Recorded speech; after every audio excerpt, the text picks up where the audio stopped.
Қайырлы күн баршаңызға.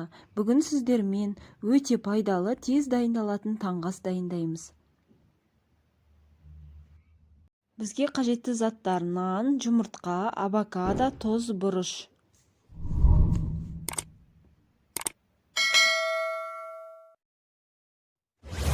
Бірінші авокадомызды алып, осылай видеода көрсетілгендей қасықпен қабығын аршып аламыз.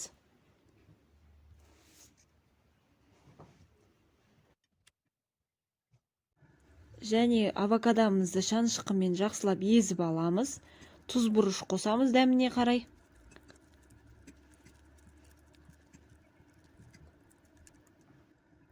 Езілген авокадоны нанымызға жағамыз.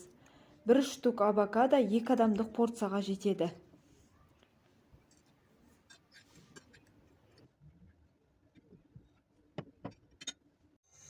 Қайнап тұрған суды қасықпен айналдыра отырып араластырамыз. Судың ортасында воронка сияқты пайда болу керек. Сол жерге жұмыртқаны құйып жібереміз. Оттың астын орташаға қойып, 3 немесе 5 минуттай пісіріп аламыз.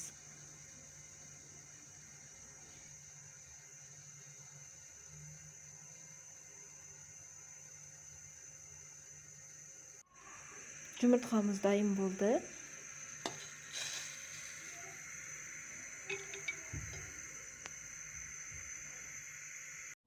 Мінекей таңғы асымыз дайын болды.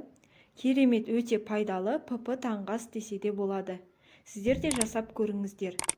Видео ұнаса лайк басып маған тіркелуді ұмытпаңыздар. Менімен бірге болғандарыңызға рахмет.